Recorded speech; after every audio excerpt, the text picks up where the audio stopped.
ایسا امام جو لہنے جلی کرتا ہو، حرف کو حرف سے بدل دیتا ہو، سین ہے تو اس کو صاد پڑھتا ہو، صاد ہے تو سین پڑھتا ہو۔ فعصا آدم ربہ فغوى، فعصا عصا عصیان سے ہے، فعصا سین سے پڑھے، معنی بالکل بدل جائے گا۔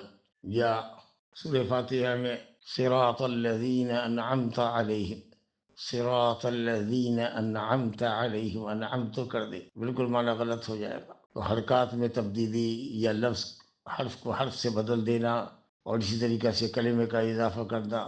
قال اللہ تعالی، اللہ زبر کو ایسا بدلا کہ الف میں تبدیل کر دیا۔ یا زبر دیر میں بھی کبھی معنی غلط ہو جاتا ہے، جیسے انعمت علیہم کو انعمت علیہم، تو یہ سب بلنڈر ہے۔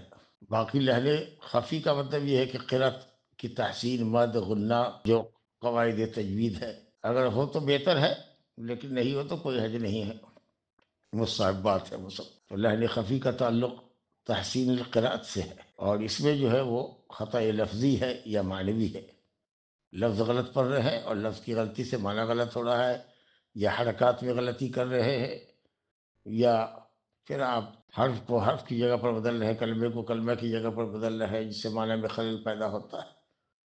اور اگر سورہ فاتحہ میں ہو تو بڑا بلنڈر ہو جائے گا۔ اب مان لیجئے کہ دو لفظ ہے، صراط الذین، صاد، اب اگر کوئی صاد کو صاد نہیں ادا کرتا ہے، صراط الذین پڑھتا ہے، صراط الذین، تو کچھ غلط ہے سین کی بھی، تو معنی نہیں بدلے گا۔ اسی طریقہ سے ولدضال، ولدضالین، اب ضاد نہیں نکلتا ہے کسی سے تو ولدضالین کر دیتا ہے، یہ بھی چلے گا، کیونکہ ذات کی ادائیگی بہت مشکل ہے، تو اہل علم نے کہا کہ نماز ہو جائے گی۔ لیکن یا اسی طریقہ سے الحمدللہ رب العالمین، کوئی کہے رب العالمین، تو بھی معنی میں کوئی فرق نہیں پڑے گا۔ اس لیے دیکھیں سورہ فاتحہ میں یہ جو ہے وہ انعمتا اور انعمتو، یہ بلندر ہے۔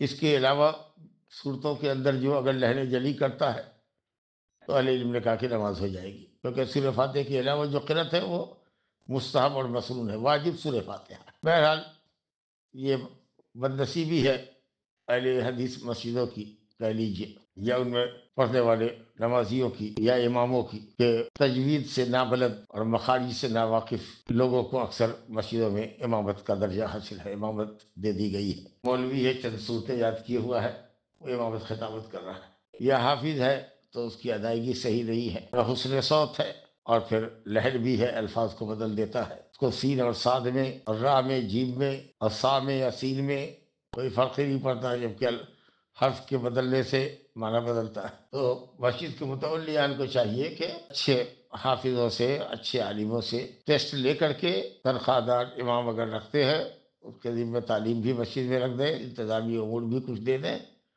اور اچھی سی تنخواہ دے کر کے اچھا امام مقرر کرے۔ ایسا کوئی امام نہ رکھے، یا ایسے لوگوں کو خطبے پر نہ چڑھائے، یا جمعہ کی نماز نہ پڑھانے دے جو نمازوں کے اندر لہنے جلی کرتے ہیں۔ ویسے سورہ فاتحہ کے علاوہ اگر لہنے جلی کرتا ہے تو اہل علم نے کہا کہ نماز ہو جائے گی، لیکن بہرحال وہ گنہگار ہوگا۔ اگر عمدن ایسا کرتا ہے اور سیکھ سکتا ہے، وہ تجوید قرأت سیکھ سکتا ہے یا اصلاح کر سکتا ہے، اور پھر بھی نہیں کرتا ہے اور یہ سمجھتا ہے کہ جو ہم پڑھ رہے ہیں وہی صحیح پڑھ رہے ہیں، تو وہ گنہگار ہے، گنہگار ہے۔ اگر ہاں سہون ابھی کوئی لفظ غلط نکل گیا، صاد کی جگہ پر سین نکل گیا، سین کی جگہ پر صاد نکل گیا، یا زبر زیر میں غلطی ہو گئی سہون، تو ٹھیک ہے، لیکن عمدن اگر ایسا ہوتا ہے تو گناہ ہوگا، اور سورہ فاتحہ میں ہو تو نماز باطل ہو جائے گی۔ لا حول ولا قوت الا باللہ۔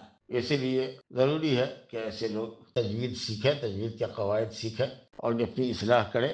اور مسجد کے متولیان کو چاہیے، ذمہ دار کمیٹی کو چاہیے کہ ائمہ کا جب وہ چین کرتے ہیں، ائمہ کا جب انتخاب کرتے ہیں، تو صحیح امام رکھے جو صحیح تجوید کے ساتھ، قرأت صحیحہ کے ساتھ قرآن کو پڑھ سکے۔ ھذا ما عندی واللہ اعلم۔